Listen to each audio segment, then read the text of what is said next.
পশ্চিমবঙ্গে যে সমস্ত চাষিরা এই ফসল চাষ করেন তারা এই গণেশ জিঙ্কের সাথে পরিচিত হন না এমন কোনো মানুষ নেই।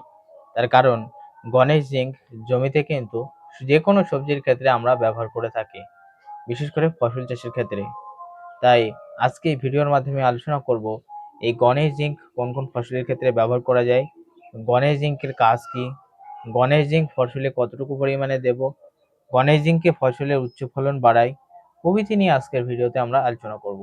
তাই চলো বন্ধু আজকের ভিডিও শুরু করি।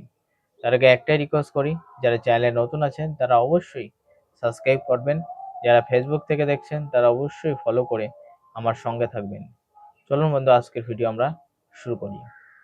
তার আগে কে কোন জেলা থেকে ভিডিও দেখছেন সেটা কমেন্ট করে যাবেন। বন্ধু, গণেশ নতুন একটা কোম্পানি। এর আগে আমাদের ওয়েস্ট বেঙ্গলে এই ওষুধ তেমন ভাবে আমরা পাইনি, 1 থেকে 2 বছর আমরা পাচ্ছি। জিঙ্কের পরিমাণ এর ভিতরে রয়েছে 21% এবং সালফার রয়েছে 10%, যা অন্য জিঙ্কের ভিতরে নেই। জিঙ্ক এবং সালফার দুটো একসাথে মিশ্রিত করে গণেশ তারা কিন্তু গণেশ জিঙ্ক বার করেছে। ব্যাপক কার্যকরী, ব্যাপক কাজ। আমি আমার জমিতে ব্যবহার করেছি। যখন আমার জমিতে পটলের জমিতে পটল ছোট ছোট ক্যাট হচ্ছিল, এইটুকু হচ্ছিল, তখন সেই জমিতে, অর্থাৎ যে জমিগুলিতে রাসায়নিক সার ব্যবহার করে কাজ হয় কিন্তু ফল ফুল ছোট ছোট হয়, রাসায়নিক সার ব্যবহার করলেও ফল বড় হয় না, সেই জমির ক্ষেত্রে আপনি ব্যবহার করতে পারেন। তাহলে পটল এরকম ছোট ছোট অবস্থায় ছিল, আমি সেখানে গণেশ জিঙ্ক 5 কাঠা জমিতে 1 কেজি দিয়ে দিলাম। দেওয়ার পরে ভালো করে সারের সাথে মিশ্রিত করে ছড়িয়ে দিলাম জমিতে। কিছুদিন বাদে আমি দেখতে পেলাম আমার গাছের গতি তো ইনক্রিজ হয়েছেই, গাছ কালো তো হয়েছেই, এবং পটল বড় হওয়া শুরু হয়েছে। এইটুখানি পটল এইরকম বড় হচ্ছে, পাপিয়ে ফুলিয়ে তুলতে সাহায্য করছে। তখন আমি বুঝলাম তাই তো, গণেশ জিঙ্কের তো ভালো কাজ। অন্য জিঙ্কও দিয়েছি, কাজ হয়নি, সাদা সাদা জিঙ্ক দিয়েছি কিন্তু কাজ হয়নি। তখন আমি গণেশ জিঙ্ক ব্যবহার করলাম, দেখলাম তাই তো ভালো কাজ তো গণেশ জিঙ্কের। তখন আমি গণেশ জিঙ্ক আমি যে কোনো ফসলের ক্ষেত্রে মাঝে সাঝেই সারের সাথে মিশ্রিত করে আমি ব্যবহার করা শুরু করলাম। এতে করে আমার ফলন অতিরিক্ত বাড়া শুরু হলো এবং ফসলের মান, গঠন, কাঠামো প্রভৃতি ঠিক থাকতে শুরু হলো এবং লাভের পরিমাণও কিন্তু আমার ধীরে ধীরে বাড়তে লাগলো।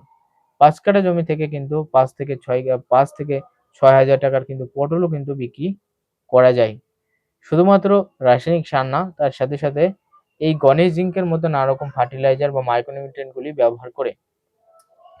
তাহলে গণেশ জিঙ্কের ভিতরে কি রয়েছে আমি বললাম, জিঙ্কের পরিমাণ রয়েছে 21% এবং সালফারের পরিমাণ রয়েছে 10%। হ্যাঁ, ইহার কাজ কি রয়েছে, ইহার কাজ কি, বেনিফিট পড়বো, কোম্পানি কি বেনিফিট বলছে সেটা আমরা পড়বো। হ্যাঁ, বলছে it increase the water and holding capacity, soil fertilizer continues the supply and event of solution of drought। বলছে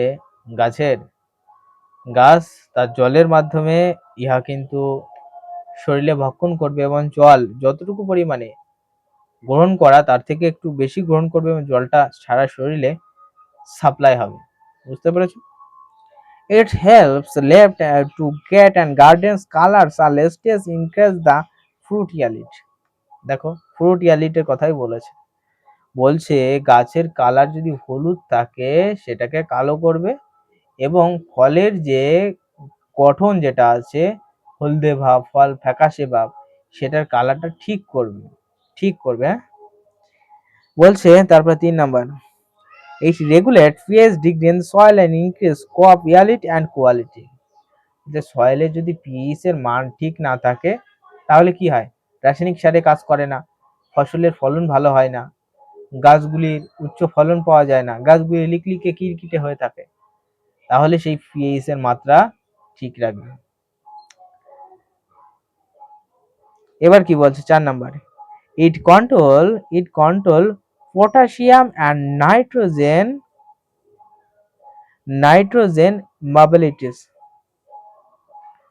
metabolism। বলছে পটাশিয়াম এবং নাইট্রোজেনের ঘাটতি ইহা পূরণ করবে এবং সরি এখানে একটুখানি ভুল পড়লাম, বলছে ইট কন্ট্রোলস পটাশিয়াম এন্ড নাইট্রোজেন মোটাবিলিটি। ও বুঝতে পেরেছি, বলছে ইহা কি করবে, ফসফেট এবং পটাশিয়াম এবং সেই সঙ্গে সঙ্গে এখানে আমি একটু ভুল পড়েছি, বারে বারে ভুল হয়ে যাচ্ছে। তার একটাই কারণ রয়েছে, আমার অমনোযোগ হওয়া। আমার এই পাশ থেকে প্রচুর সাউন্ড আসছে। ঠিক আছে, আমি আরেকবার পড়ছি। বলছে ইট কন্ট্রোল ফটোসিনথেসিস অ্যান্ড নাইট্রোজেন মোটিবিলিটি। ঠিক আছে, বলছে যখন সালোক সংশ্লেষ হয় তখন গাছ তার প্রয়োজনীয় খাদ্য নাইট্রোজেন শেকড়ের মাধ্যমে গ্রহণ করে, সেটাও ভক্ষণ করতে ইহা সাহায্য করবে। তারপরে কি রয়েছে, পেল প্লাস ইউলিস অ্যান্ড ইস ওয়েল বে রিসলভ। গাছ হলুদ হয়ে থাকা, সেই হলুদ হওয়াকে কন্ট্রোল করবে। Zinc has the most established effect the photosynthesis. সালোক সংশ্লেষ প্রক্রিয়াটাকে দ্বিগুণ বৃদ্ধি পাবে, মানে সালোক সংশ্লেষ প্রক্রিয়াটাকে অনেক গুণ বাড়িয়ে দেবে।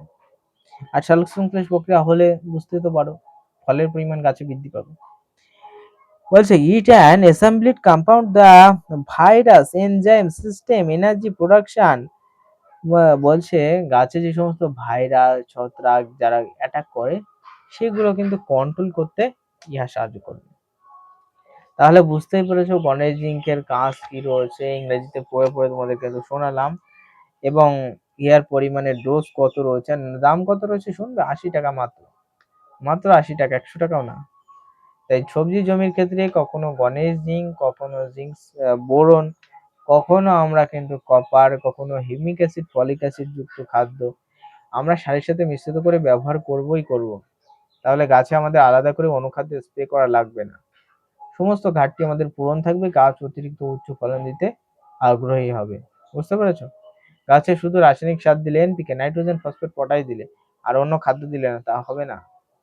এখন আর আগেকার দিকে আদিম যুগের চাষ নেই, এখন সব মডার্ন হয়ে যাচ্ছে, চাষও মডার্ন হয়ে যাচ্ছে। তাই চাষে রাসায়নিক সার কম দাও, 10 কেজি রাসায়নিক সার আগে দিতে 2 কেজি পরিমাণে গণেশ জিঙ্ক দাও, 2 কেজি পরিমাণে শেকড় ছাড়া দাও। নামিটা যদি না কিনতে পারো 50 টাকারটা কেন, 50 টাকার বালতির যে শেকড় ছাড়া সেটা কেন, নিয়ে ছড়িয়ে দাও সারা জমিতে, সারের সাথে মিশ্রিত করে করে ছড়িয়ে দাও। একবারে ছড়াবে না, ধাপে ধাপে ধাপে ধাপে ছড়াবে। ঠিক আছে, বুঝতে পেরেছো? তাই দর্শক বন্ধু, বর্তমান সময়ে আমাদের কি করণীয় রয়েছে, গাছের ক্ষেত্রে গণেশ জিঙ্ক ব্যবহার করবো কিনা সেটা নিয়ে আজকে ভিডিওতে আলোচনা করলাম। ভিডিও ভালো লাগলে লাইক কমেন্ট শেয়ার করে আমার সাথে থাকো। প্রত্যেকে ভালো থাকুন।